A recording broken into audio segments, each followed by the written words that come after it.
D L Narasimhacharyar ಅಂತ ವಿದ್ವಾಂಸರು ನಾನು ಇನ್ನೂ ನೋಡಿಲ್ಲ, ಇದು ನೋಡಿಲ್ಲ.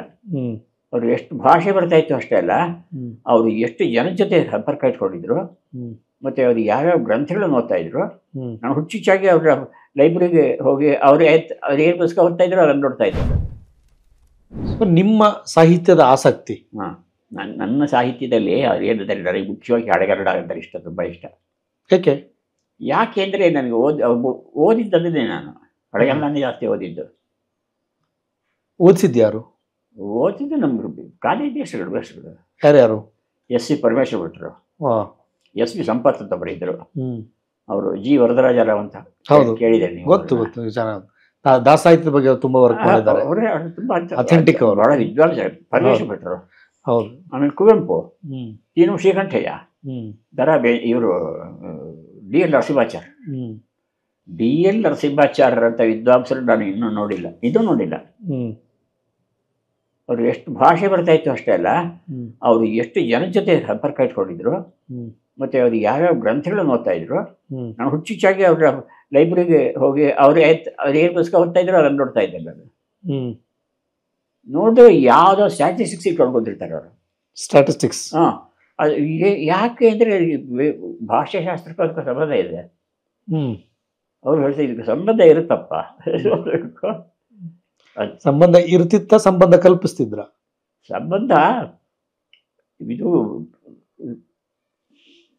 ಲೋಕದಲ್ಲಿ ನಾವು ಓದೋದೇ ಒಂದು ಬೇರೆ, ನಮ್ಮ ಮನಸ್ಸಲ್ಲಿ ಇರೋದೇ ಇನ್ನೊಂದು ಬೇರೆ ಆಗುತ್ತೆ. ಈಗ ಕಾವೇರಿಯಿಂದಂ ಆ ಗೋದಾವರಿವರಂ ಇರ್ಪನಾಡದ ಕನ್ನಡಗಳು ನೋಡಿ, ಎಷ್ಟು ವಿಸ್ತಾರವಾದ ರಾಜ್ಯ ಇದು. ಕಾವೇರಿ ಗೋದಾವರಿ ಫುಲ್ಲು ಕಾವೇರಿ, ಹೌದು. ಆ ಕಡೆ ಗೋದಾವರಿ, ಈ ತೀರ ಅಲ್ಲ, ಆ ತೀರ ನಾಸಿಕ್ ಹತ್ರ, ಹೌದು, ಅಲ್ಲಿ ತನಕ ಹೋಗ್ಬೇಕು. ನಾಸಿಕ್ ಕನ್ನಡ ಶಾಸನ ಇದೆ, ಹೌದು, ಇದೆಯಲ್ಲ. ಅಂದರೆ ಅದು ಕನ್ನಡ ಭಾಷೆ ಅವಾಗ ತುಂಬ ಬೆಳೆದ್ಬಿಟ್ಟಿತ್ತು, ಅನೇಕ ಕಡೆ ಹಂಚ್ಕೊಂಡೋಗಿತ್ತು. ಆದರೆ ಆಮೇಲೆ ಆಡಳಿತಗಳು ಬೇರೆ ಬೇರೆ ಬೇರೆ ಆಗ್ಬಿಟ್ಟು ಅವು ಭಾಷೆಗಳೆಲ್ಲ ಹಾಗಾಗಿ ಹೊರಟಿ ಹೋದು. ನರಸಿಂಹಾಚಾರ್ಯ ಬಗ್ಗೆ ಹೇಳ್ತಾ ಇದ್ರಿ. ಸ್ಟ್ಯಾಟಿಸ್ಟಿಕ್ಸ್ ಕನೆಕ್ಟ್ ಏನಂದರೆ ಹೇಳ್ತೀನಿ, ಭಾಷಾಶಾಸ್ತ್ರದಲ್ಲಿ ಏನು ಬರುತ್ತೆ, ಈ ಶಬ್ದ ಹೇಗೆ ಬಂತು, ಅವರೇ ಒಂದು ಲೇಖನ ಬರೆದಿದ್ದಾರೆ, ವ್ಯುತ್ಪತ್ತಿ. ಇಸಿಲಾ ಅಂತ. ಇಸಿಲಾ, ಹೌದು. ದಿ ಓಲ್ಡೆಸ್ಟ್ ಡೇಟಬಲ್ ಕನ್ನಡ ವರ್ಡ್ ಅಂತ ಕರೀತಾರೆ ಅದನ್ನು. ಗ್ರೀಕ್ ನಲ್ಲಿ ದಾಖಲಾಗಿದೆ ಅಂತ ಹೇಳೋದು. ಹೌದು, ಗ್ರೀಕ್ ಪಠ್ಯಗಳಲ್ಲಿ ಇಸಿಲಾ ಅಂತ ದಾಖಲಾಗಿದೆ. ಅದಕ್ಕೆ ಎಸಳೂರು ಅಂತೀವಿ ನಾವು ಇವಾಗ. ಆದರೆ ಇಸಿಲ್ ಅಂದರೆ ಎಸೆಯುವ ಮನೆ. ಎಸೆಯುವ ಮನೆ ಅಂದರೆ ಕೋಟೆ. ಕೋಟೆ ಯಾಕೆ ಇದೆಲ್ಲ ಯುದ್ಧ ಮಾಡ್ತಾ ಇದ್ದಿದ್ದು ಬಾಣ ಬಿಡ್ತಾನೆ, ಹೌದು, ಕಲ್ಲುಗಳಿಂದ ತಾಕಿ ವೇಲ್ದ ಇಟ್ಕೊಳ್ತಾ ಇದ್ದಾರಲ್ಲ, ಅದಕ್ಕೆ ಕೋಟೆ ಅಂತ ಹೆಸರು ಅದಕ್ಕೆ. ಇಸಿಲಾ ಅದನ್ನ ಡಿ ಎಲ್ ನರಸಿಂಹಾಚಾರ್ಯ ಪತ್ತೆ ಹಚ್ಚಿದ್ದಾರೆ. ಅದು ಸುವರ್ಣಗಿರಿತೆ ಮಹಾಮಾತಾಣಂಚ ಇಸಿಲಸಿ ಅಂತ ಬರುತ್ತೆ. ಇಸಿಲಾ ಎಂಬ ಪ್ರದೇಶದಿಂದ ಅಂತ ಅಂದರೆ ಎಸೆಯುವ ಮನೆ ಅಂದರೆ ಕೋಟೆ. ಕೋಟೆಯಲ್ಲಿ ಅದರ ಮೇಲೆ ದೇಯಿಸ್ತಾ ಇದ್ದಿದ್ದ ಅದು ಅನ್ನೋ ಅರ್ಥದಲ್ಲಿ.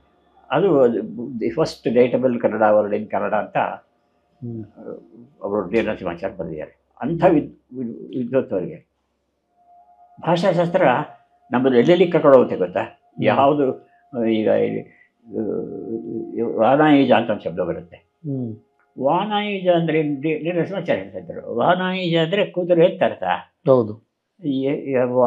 ಅಲ್ಲಿಂದ ಬರ್ತಾ ಇದ್ದದ್ದು ವಾನಾಯ ಅಂದರೆ ಕುದುರೆ ರಾಯ, ವಾನಾಯಜ ಅವುಗಳಿಗೆ ಅವಕಾಶ ಕೊಟ್ಟಿದ್ದು ಅನ್ನೋ ಅರ್ಥದಲ್ಲಿ. ಸೊ ಅಲ್ಲಿಂದ ನಮ್ಗೆ ಕನ್ನಡಕ್ಕೆ ಹೇಗೆ ಬರ್ತಿದ್ದು ಈ ಶಬ್ದ? ನೋಡ್ತಾರೆ, ವಾಣಿಜ್ಯ ಸಂಬಂಧ ಏನಿಲ್ಲ ಅಲ್ಲಿ. ಹೌದು, ಅದು ಹೇಗೋ ಬಂದ್ಬಿಡ್ತದೆ, ಅಲ್ಲಿಂದ ಬಂದ್ಬಿಡ್ತು. ಜನ ಯಾರೋ ಅಲ್ಲಿಗೆ ಹೋಗಿದ್ದವರು ಬಂದಿದ್ದಾರೆ, ಅದೆಲ್ಲ ಬಂತು.